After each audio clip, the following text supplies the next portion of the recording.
All right, let's continue here with Tasha's Cauldron of Everything and continue with Clerics. And now let's look at the peace domain. Not sure what the peace domain is all about right here. It's not usually what I associate Dungeons and Dragons with, usually more battle and such. You don't think about having to maybe establish peace between groups in too many campaigns, but I guess it happens. Maybe somebody would be interested in playing this one right here. So down at the bottom, under peace domain, we have here the balm of peace thrives at the heart of healthy communities, between friendly nations and in the souls of the kind-hearted.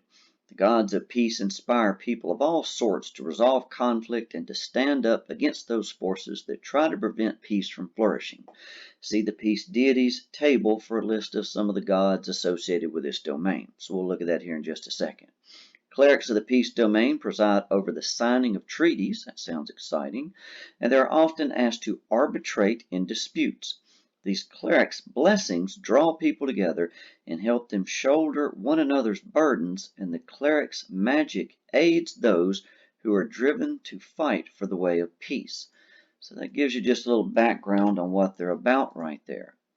So looking up here at the top, as they have with all these others, they've had some sample deities in the pantheon associated with each one right there. So some of these you may have heard of, but that's probably some of the least known material in D&D are all these deities here. But if you like them, of course, it's great to use.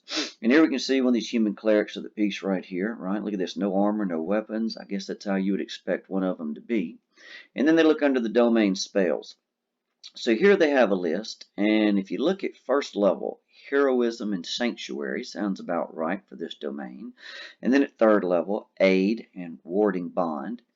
Fifth, Beacon of Hope, that one sounds about right, and Sending. Level 7, Aura of Purity, and Odaluk's Resilient Sphere. And then at ninth, Greater Restoration, always a good one there, and Rary's Telepathic Bond. So beneath this, we have the Implement of Peace, a first level peace domain feature. You gain proficiency in the insight, performance, or persuasion skill, your choice. So always good to have proficiency with one or more skills. Another one's always good. So also at first level, they have Emboldening Bond, and you can see some of the higher levels make this thing a bit stronger. You can forge an empowering bond among people who are at peace with one another. As an action, you choose a number of willing creatures within 30 feet of you, this can include yourself, equal to your proficiency bonus, so 2 or more there. You create a magical bond among them for 10 minutes or until you use this feature again.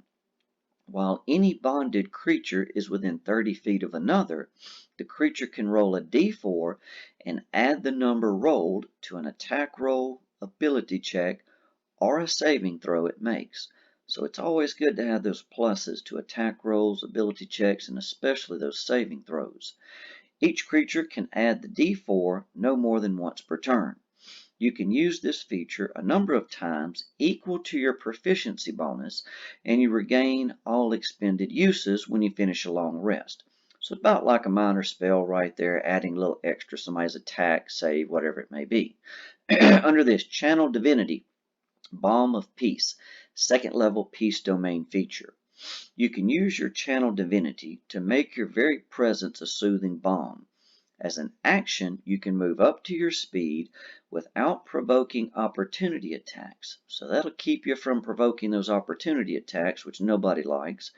And when you move within 5 feet of any other creature during this action, you can restore a number of hit points to that creature equal to 2d6 plus your wisdom modifier, minimum of 1 hit point.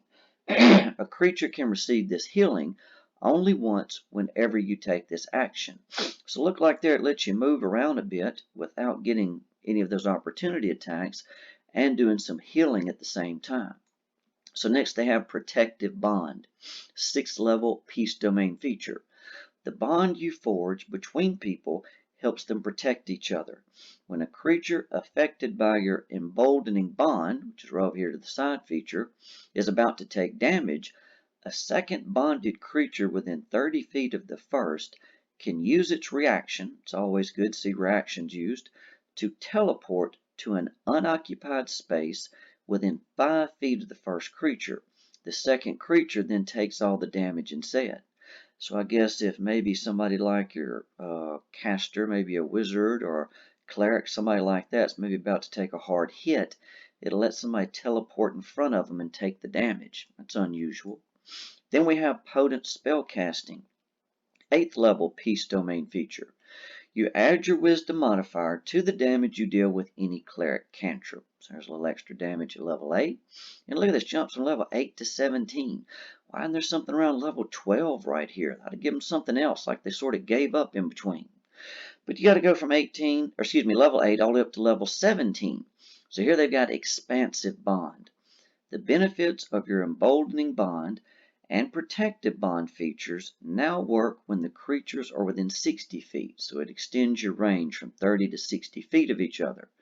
Moreover, when a creature uses protective bond to take someone else's damage, the creature has resistance. So it gives this individual who's willing to take the damage for somebody resistance too. So a little bit of an odd class right there for clerics, but if you like this one, play away. So until next time, good luck and good gaming.